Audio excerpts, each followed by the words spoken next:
What's going on? Big A with I don't know really what to call this. I guess you can call it kind of like a podcast. I don't have a lot of time on my hands to do a video, so I'm doing this right now. If you want this to become a regular thing, drop a name as to what you think it should be called, and I will try to do more of them. Do me a favor first, if you're new here, do click subscribe and also click the bell icon so that way you get notifications for when I drop a new video. Also give it a thumbs up as well as a good deed of the day, and it's completely free to do both of those, so it costs you absolutely nothing. As of this recording, it's been just over 24 hours since chapter 6 of the book of Boba Fett, From the Desert Comes a Stranger, has been released on Disney Plus, and it seems like people are going absolutely insane for that episode.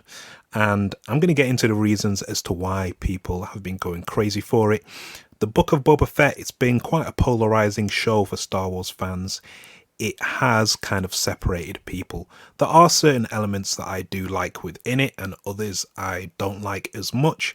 But overall, I'd say it's been pretty decent. My biggest problem has been the fact that the story that takes place in the present hasn't really been the main focus for certain episodes, although I get why they did go to the past and tell Boba's story about him surviving the Sarlacc pit and him, being taken in by the Sand People. I completely get as to why they did that. But this episode, chapter 6, it was truly amazing. Now, chapter 5, there was a lot in there in regards to, the Naboo N1 starfighter. You had BD1 in there as well from Jedi Fallen Order. And it made me nostalgic for certain elements of Star Wars that I've not been nostalgic for, being the prequel period.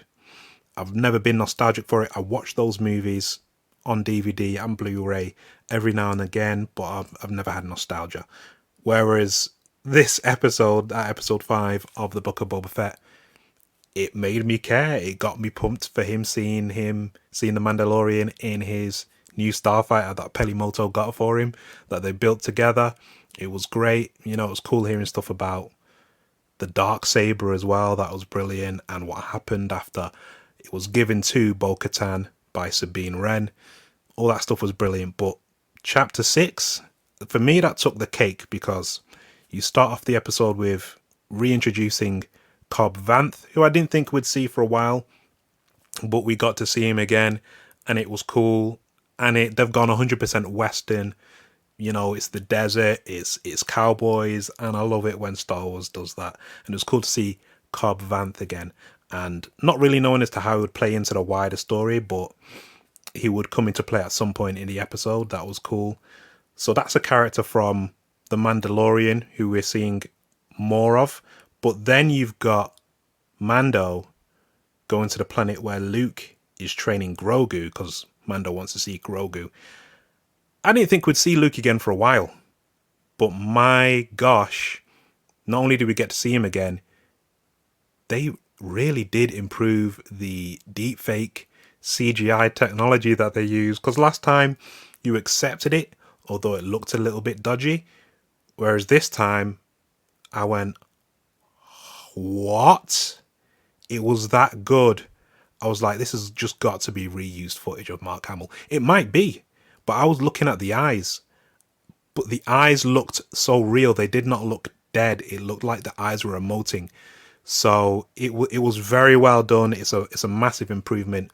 I've got to give it at least like 99% in terms of goodness. It was really just cool to see like Luke look like Luke, and also the fact that he's a Jedi master, or at least he's in the Jedi kind of teacher role, and he's wise, and it's the Luke Skywalker that everyone's wanted to see in the sequel movies, but we didn't get a chance to see that Luke Skywalker. We had grumpy Luke Skywalker, which I don't mind that much, because Mark Hamill is a better actor than anyone ever gave him credit for.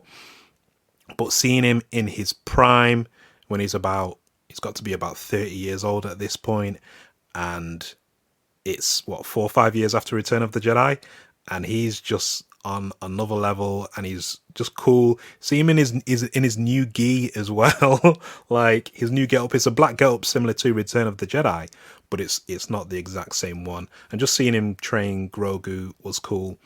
Also, the fact that he's already met Ahsoka at some point, and she's already been like, "Oh, guess what? I knew your dad, and I knew your mom as well," and da da da.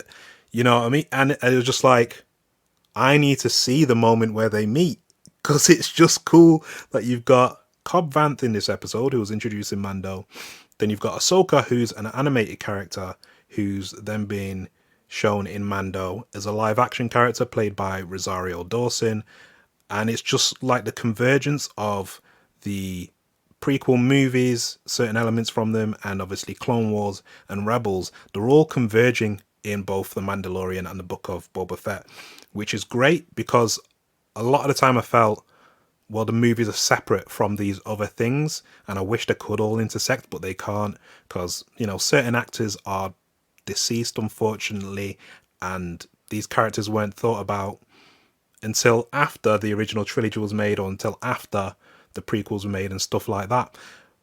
But somehow they're incorporating it all together. It makes it more kind of one universe, because things can intersect and connect in a way that I didn't think would ever be possible, and somehow they've been able to achieve that. And I've got to like tip my hat to Dave Filoni, Jon Favreau, and everyone else at Lucasfilm, because that's how I want Star Wars to be. I want all these kind of animated things and live action things to all connect to one another and kind of be a living, breathing world, or galaxy rather.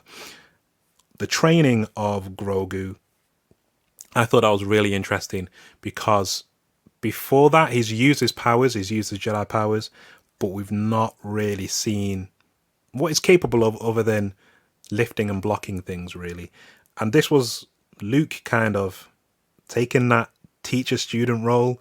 It's what happened in The Empire Strikes Back, where he was the student and Yoda was the teacher, but now you've got Luke as the teacher and Grogu is the student, and it's very reminiscent of all the Empire Strikes Back stuff. And I love Empire Strikes Back so much, and I especially love Luke's training as well. And just to see Luke put Grogu in the little rucksack, and I'm sure that's the same rucksack, put it on his back and go running through the forest and doing a front flip as well. I was just like, this is amazing. This is great. I absolutely love it. I just love everything about this.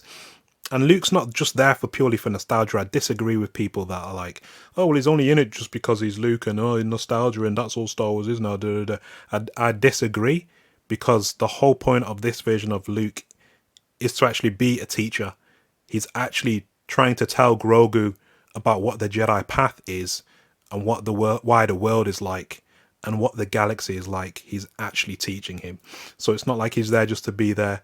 He's there to offer something to Grogu, which, well, Grogu will either take up or not take up, depending as to what happens, because he's presented with a choice. Grogu is at the end of the episode, because Mando leaves Grogu some chainmail.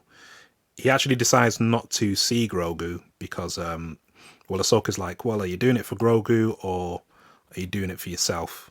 Like, look at him. Look, he's training with Luke. Now, you can give that to me and I can give it to him for you. Ahsoka gives Luke the present from Mando. And yeah, Luke presents Grogu with an option towards the end of the episode, which is, do you want to live the life of a Mandalorian? And if you do, you have to completely revoke the Jedi way and you'll live this way. Or, this is Master Yoda's lightsaber. You can be a Jedi and this will be yours and I'll train you in the ways of the Force. But you can't see the Mandalorian anymore. And Grogu is presented with that choice. And it was amazing to see, because I never even thought that would be the choice. Because when that chainmail was made in Chapter 5, I didn't really know what it was until my second viewing, which I watched just before Chapter 6. And I went, hold on a second. Is it chainmail? And then it turned out to actually be chainmail. But yeah, that's a great kind of choice you've got to present to the little guy. It's like, I don't know what I want him to pick. Sure, I'd love him to be in Mando more. That would be great. But I think might be the better option. I don't know. I might even be wrong. Who knows? But it's going to be interesting to see as to what choice Grogu picks. And towards the end of the episode, we got the first live action appearance of Cad Bane, who's a bounty hunter who we first saw during the Clone Wars, and he has appeared in and out of Star Wars, especially the animated shows. I can never remember whether he was in Rebels or not. I don't feel like he was. I can't remember an episode with him, but I know for a fact he was in the Bad Batch, and he's a really vicious. He's all about the job, and yeah, just see him like when he walked up, because when he was approaching Cobb Vanth in the desert, when he was in Mos Pelgo, when you saw his silhouette at a distance and like the heat waves causing the silhouette to shimmer, I was like, wait a second, that can't. They're not. They're doing Cad Bane. They can't be doing Cad Bane. I do not believe it. I will not believe it until I see it. And as he got closer and closer, you could just see the brim of that cowboy hat and his blue skin and the tubes like that are attached to kind of like that thing that covers his lower cheeks. And I was like, no way. No way are they doing this. They can't be doing this. And yeah, it's Cad Bane 100%. Like I said, he's vicious, he's nasty, he's all about the job, he's ruthless. I enjoyed seeing him a lot in live action. I do hope we see him some more as well, because he is he's kind of like pure he's the space cowboy 100%. And I love the fact that they did a high noon thing as well. I thought that was so great. I love it like when there's that kind of standoff and just noise drops out, tension building with like, you know, one note of music or whatever, and then it's just so cool and so wicked to see. And yeah, chapter 6 was great. It just means that the future of Star Wars, well, I say the future, it's more like the gap of Star Wars between here and the sequel movies. Potentially anything, more or less, can happen. Who knows, we might get Harrison Ford back as Han Solo, as the younger Han Solo, which I think people would like to see.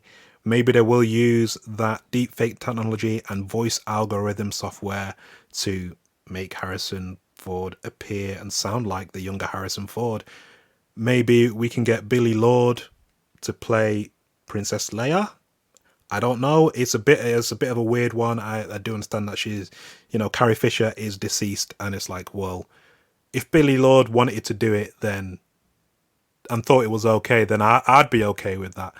We potentially could see Luke, Leia, and Han all together again, and Chewie all together again.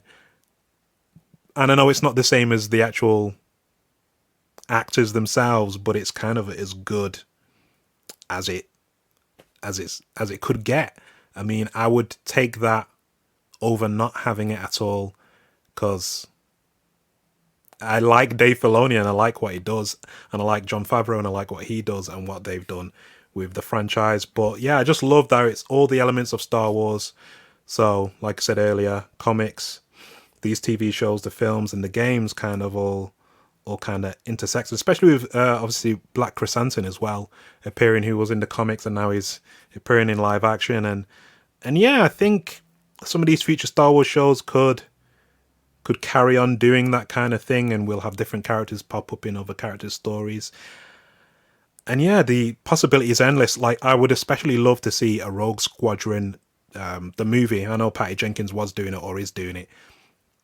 Again, I'd love to see Mark Hamill return and then do the de-aging, you know. Well, it's not technically de-aging. I think he does the scene and they'll have a younger actor do the scene as well, and then they'll do the deep fake. And the younger actor's performance is based on Mark Hamill's performance. But I wish they'd do that with Rogue Squadron and bring back Dennis Lawson as well as Wedge.